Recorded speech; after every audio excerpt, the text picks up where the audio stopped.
갈라디아 교회를 향하여서 갈라디아 서신을 통해 이야기하고 있는 바가 이제는 5장과 6장에서는 바울이 갈라디아 교인들에게 바울 스스로가 경험하였던 그것을 바탕으로 해서 갈라디아 교인들에게 이야기하고 있습니다.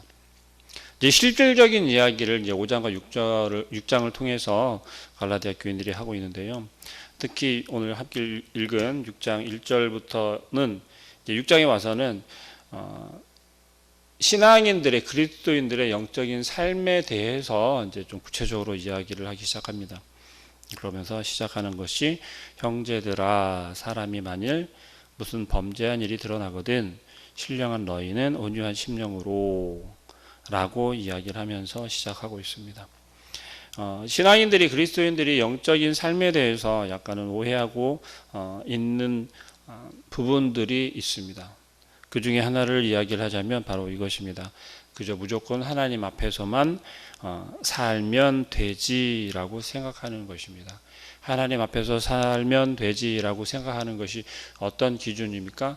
그저 교회만 열심히 나오면 되고 성경 열심히 읽으면 되고 기도 열심히 하면 된다라고 흔히들 그렇게 생각하는 경우가 종종 있는 것 같아요. 그리고 그것을 나는 신앙인으로서 잘 살아가고 있다라고 그렇게 이야기할 때도 있습니다. 정말 이것이 신앙인들의 영적인 삶을 잘 나타내는 것일까라는 질문은 우리 각자 스스로에게 해볼 필요가 있을 것입니다. 그런데 그것이 잘못되었다라는 것은 아니지만 그것이 영적인 삶의 전부를 이야기하는 것은 아니다라는 것을 우리는 기억해야 할 것입니다. 그리고 그것은 우리가 하나님 앞에서 사는 것, 그것이 영적인 삶이다라고 이야기를 하는 그러한 신앙인들의 하나님 앞에서 사는 것에 대한 오해 때문에 아마 그렇게 이야기들을 할 것입니다. 물론 우리 한국 교회를 생각해 보면 하나님 앞에 산다는 것, 영적인 삶을 산다는 것, 그것이 어떤 의미를 가지고 있는지는 우리가 굳이 다시 설명하지 않아도 잘 알 것입니다. 우리가 그만큼 힘든 삶을 살았고 어려운 환경 속에서 하나님을 믿는다라고 우리의 신앙을 지킨다라고 이야기를 하며 그렇게 또 표현했고 그러한 삶을 살았기 때문에 우리 선조들, 우리 선배 신앙인들이 그렇게 살았기 때문에 그렇습니다. 그러한 속에서 어찌 보면 우리들에게는 자연스럽게 하나님 앞에 사는 것에 대한 오해가 생겨나지 않았나라고 생각을 해봅니다. 그런데 그것이 다분히 우리의 문제만은 아니었던 것을 우리가 갈라디아서를 통해서 볼 수 있습니다. 왜요? 갈라디아 교인들에게 바울이 이야기를 하는 바를 보면 지금 우리 한국 교회를 특히 생각해 볼 때, 비추어 볼 때 많이 비슷하다라는 거예요. 갈라디아 교인들은 철저하게 이방인들이었기 때문에 복음 앞에 설 수 있는 기회조차 주어지지 않았어요. 그런데 그들에게 복음이 주어지면서 그들이 복음을 접하게 됐고 그들이 고백하게 되면서 완전히 바뀐 삶을 살게 되었거든요. 그런데 그들이 지금 추구하고 있었던 건 뭐냐면 자기 자신들이 가지고 있었던 그 환경과 그들의 신분을 가지고 구원에 이르는 방법을 찾았는데 바울이 전하는 것은 다른 것 아무것도 필요치 않고 오직 예수 그리스도를 믿는 그 믿음이면 충분하다라고 이야기를 했지만 그들에게는 뭔가 부족하게 여겨졌던 거예요. 그래서 그것을 더 완벽하게 만들고 싶었고 정말 완전하게 구원에 이를 수 있는 신분을, 환경을, 그들의 모습을 갖추고 싶었던 거예요. 우리의 모습이 지금 이 땅을 살아가는 우리들의 모습이 이와 같지 않나라고 한번 생각해 봅니다. 왜냐하면 우리도 좀 더 정말 좋은 삶을 살고자 하는 그러한 바람도 있고 구원을 받는다라고 하는 것, 하나님의 사람으로 산다는 것, 하나님과 함께 산다라고 하는 것, 하나님 앞에 산다라고 하는 것이 정말 우리 힘든 삶 속에서도 나는 그래도 신앙을 지켜내었어. 나는 그래도 내 신앙을 우리 자녀들에게, 자손들에게 물려주었어 라고 하는 자부심을 가지고 있을 거란 이야기죠. 그런데 바울이 지금 이야기를 하는 것은 그것이 하나님 앞 앞에 사는 것이 전부가 아니다라는 것, 우리가 오해하지 말아야 한다라고 이야기를 하는 것입니다. 무엇을 이야기하고 있냐면 6장을 통해서는 이렇게 이야기하는 것입니다. 성령을 쫓아 사는 삶, 그것이 바로 영적인 삶이다라고 6장에 이제 구체적으로 이야기를 하고 있습니다. 서두에 이야기한 것처럼 그것은 단순히 우리가 기도를 많이 한다라고 영적인 삶을 산다라고 이야기할 수 없다는 것입니다. 혹은 성경을 많이 읽고 있다라고 해서 우리가 영적인 삶을 살고 있다라고 이야기할 수 없다는 것이에요. 그렇다면 영적인 삶을, 바울이 이야기를 하고 있는 영적인 삶을 살다는 것은 곧 어떤 것을 의미하는 것일까? 그것이 2절 말씀에서 이야기를 하는 것이 너희가 짐을 서로 지라 라면서 이야기를 합니다. 그리하여 그리스도의 법을 성취하라는 것입니다. 여기에서 우리가 눈여겨보아야 할 것은 뭐하냐면 바로 서로 지라라고 하는 거예요. 서로라고 하는 말입니다. 자, 우리 신앙인들에게 있어서 과연 서로가 다른 이 땅의 모든 신앙인들이 다 포함이 되는 이야기지만 멀리 가지 않고 우리 자신을 한번 되돌아보면 좀 쉽게 이해가 될 거라고 생각합니다. 서로 짐을 져야 하는데 내가 서로 짐을 져야 하는데 내 옆에 있는 사람의 짐을 내가 과연 얼마나 지어 보았는지 한번 생각해 보실까요? 옆에 있는 분들 한번 바라보시면서 생각해 보세요. 내가 지금 옆에 있는 분들의 짐을 얼마나 지어 주었었는지, 아니면 사실 짐을 져주기보다는 내 옆에 있는 사람을 위해서 기도하는 것조차도 우리는 정말 흔치 않게 그렇게 되지 않았나요? 혹은 내 옆에 있는 사람, 멀리 가지도 않고 내 가족에 대해서도 마찬가지일 거라고 생각합니다. 심지어 내 가족에 대한 짐 역시도 나는 지지 않으려고. 요즘 시대가 또 그런 것 같아요. 요즘 시대는 철저하게 이기주의도 아니고 개인주의로 흘러가는 것 같습니다. 그런데 그것이 우리 신앙인들의 모습 속에서도 그대로 나타나고 있다라는 것이에요. 바울이 이야기하는 이 서로에 포용되는 것은 어떤 것들이 있냐면 여러 가지가 있더라고요. 그 중에서 야고보서 5장 16절에서는 서로 고백하라고 이야기를 하고 있고요. 골로새서, 마태복음, 고린도후서, 에베소서에서는 서로 용서하라고 이야기를 합니다. 그리고 또 사도행전 20장에서는 서로 붙잡아 주라고 이야기를 하고 있고, 또 에베소서 5장, 디모데전서 5장, 갈라디아서 2장에서 보면 서로에게 있는 죄를 책망하라라고도 이야기를 하고 있습니다. 이처럼 바울은 서로 해야 할, 서로 짐을 진다라고 하는 것에 대해서 이러한 예를 들어서 이야기들을 하고 있었다라는 것이에요.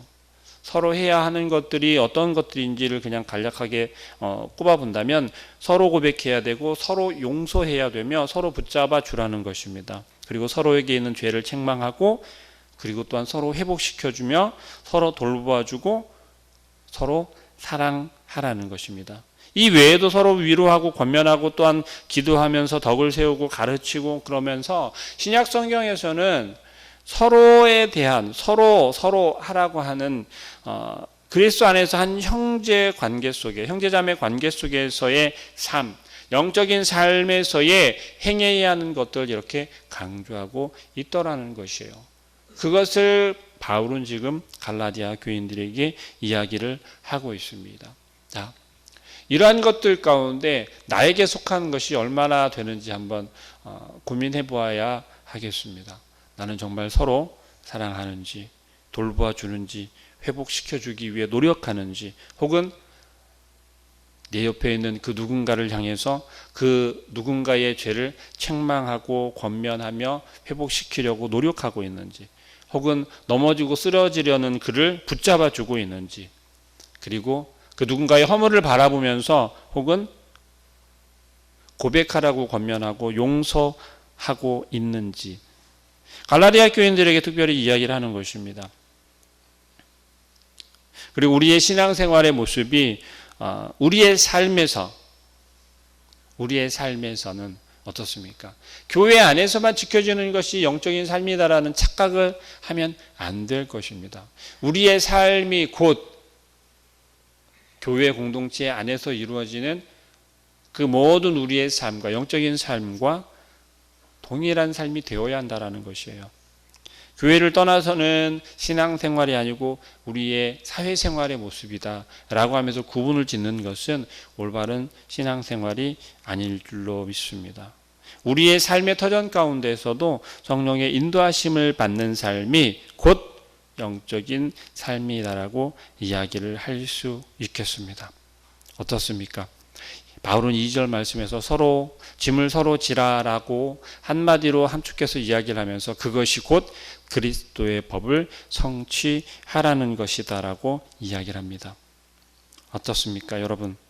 우리는 정말 그리스도의 법을 성취하며 이루며 살아가고 계십니까? 나는 하나님을 믿는다라고 예수 그리스도를 믿는다라고 고백하고 있으면서 정말 그러한 고백이 우리의 삶에서도 나타나고 있습니까? 혹은 그러한 모습으로 살아가려고 노력하고 있습니까? 서로에게 대해서 서로의 짐을 지어준다라고 하는 것에 대해서 생각해 본 적이 있습니까? 서로 짐을 진다라고 하는 것은 나를 희생하고 내가 그 누군가를 향해서 헌신하는 것이 서로 짐을 지는 시작이 될 것입니다.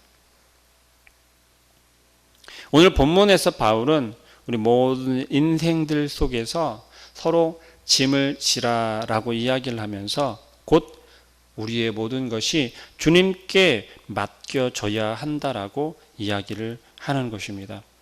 서로의 짐을 져줄 때 어떻습니까? 나의 짐을 지기도 무거운데 나의 짐을 내가 감당하기도 벅찬데 다른 누군가의 짐을 진다라는 것, 쉬운 일은 아닐 것입니다.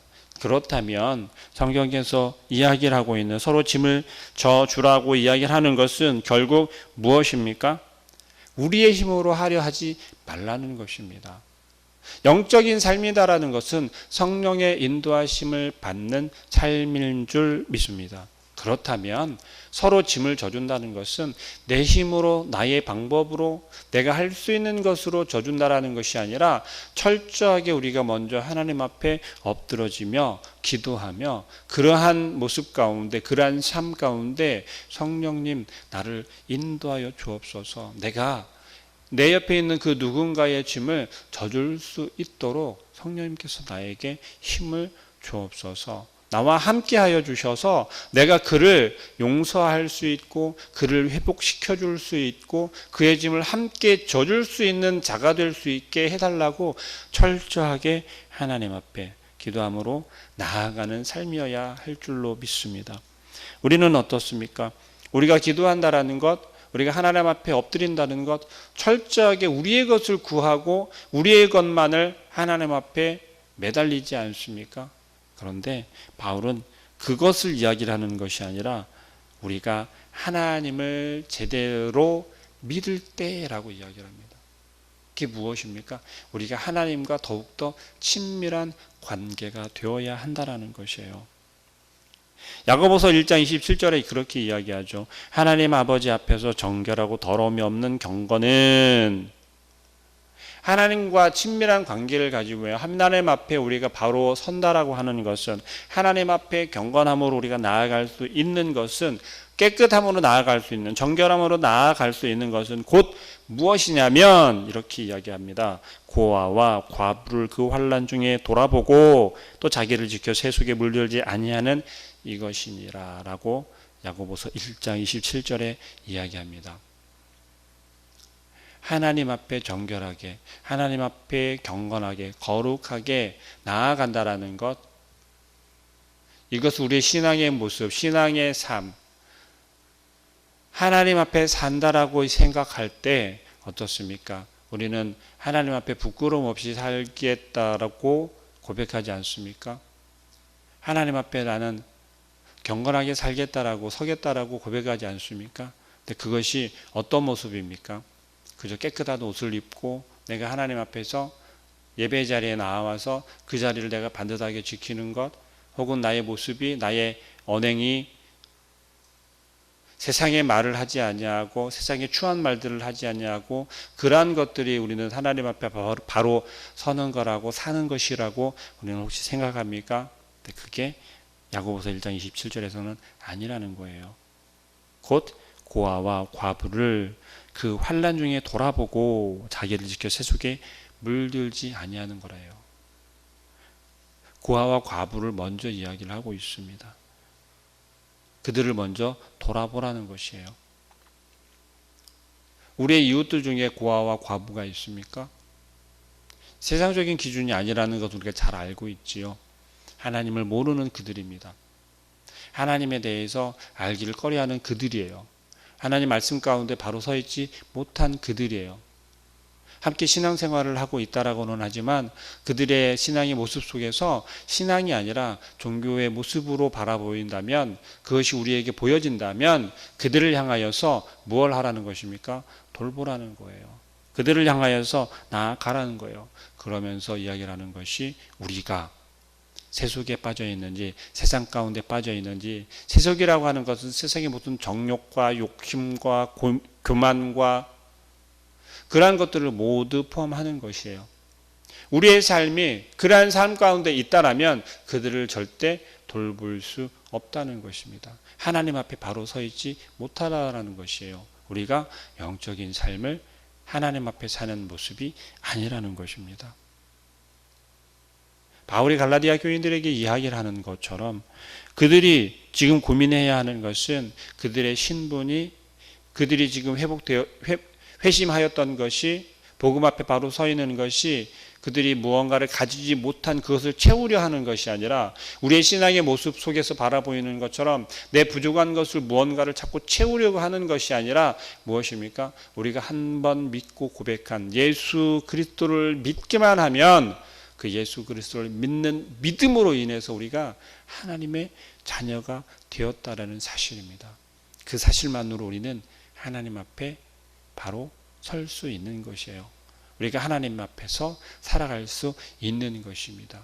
그렇다면 우리의 삶은 바꾸어져야 할 줄로 믿습니다. 어떻게요? 서로 짐을 져줄 수 있는 그러한 우리의 모습으로, 우리의 삶으로 바뀌어져야 할 줄로 믿습니다. 서로 사랑하십니까? 사랑합니다 라고 인사하지 않습니까? 정말 사랑하십니까? 말로만 사랑하십니까? 내 가족이기 때문에, 내 자녀이기 때문에 사랑하십니까? 그렇다면, 정말 사랑하신다면 조금은 마음 아프더라도 바로 설 수 있도록, 어디에요? 하나님 앞에 바로 설 수 있도록 가르쳐야 할 줄로 믿습니다. 권변해야 할 줄로 믿습니다. 하나님 앞에서 회개할 수 있도록 우리가 잘 인도하여야 할 줄로 믿습니다. 그것이 설령 우리의 마음의 부담이나 꺼리낌이 된다라고 하면 그것이 우리에게 주어진 짐이라 여기시고 그것을 져줄 수 있는 그러한 우리 모든 보릿교회 성도님 되시기를 소망합니다. 기도하겠습니다. 사랑하는 하나님, 하나님께서 우리에게 하나님의 그 사랑을, 하나님의 그 충만한 사랑을 직접 보여주시고 예수 그리스도를 통하여서 나타내신 하나님의 그 사랑을 기억하기를 원합니다. 오늘 바울을 통하여서 갈라디아 교인들에게 이야기하는 것이 서로 짐을 지라라고 말씀하십니다. 그러면서 또한 이야기하는 것이 그것이 곧 예수 그리스도의 법을 성취하는 거다라고 말씀하고 계십니다. 하나님, 우리의 삶 가운데 우리가 무엇을 바라보며 살아갑니까? 또한 우리가 어느 곳에 서 있습니까? 우리의 모습이, 우리의 삶이 하나님 앞에 산다라고 고백하지만 정작 하나님 앞에 서 있는 것이 아니라 세상 가운데 서 있으며 세속의 것을 쫓아가는 그런 우리의 모습을 바라봅니다. 주님, 긍휼히 여겨주시고 우리가 온전히 하나님 앞에 살 수 있게 하여 주시고 우리의 모습이 영적인 삶을 진정으로 실천할 수 있는, 그래서 온전히 아버지 하나님의 사랑을 나타내며 우리가 서로 짐을 져줄 수 있는 그것이 진정 어떤 것인지를 우리의 삶 가운데 실천하며 살아갈 수 있도록 우리 성령님께서 인도하여 주시고 힘을 더하여 주옵소서. 오늘 하루의 삶 속에서도 우리가 쓰러지지 아니하고 유혹에 넘어지지 아니하고 우리가 지지 않고 이겨낼 수 있도록, 그래서 우리의 삶이 하나님 앞에 있습니다. 우리가 아버지 하나님 앞에 서 있습니다. 우리가 나를 내려놓고 내가 버거울지라도 하나님께서 져주실 것을 믿으며, 우리 주님께서 함께 져주실 것을 믿으며 나아가는, 우리 앞에 있는 형제 자매들의 그 짐을 함께 져줄 수 있는, 내가 먼저 손을 내밀어서 붙잡아 줄 수 있는 온전한 주의 자녀들 되게 하여 주옵소서. 예수 그리스도의 이름으로 기도합니다.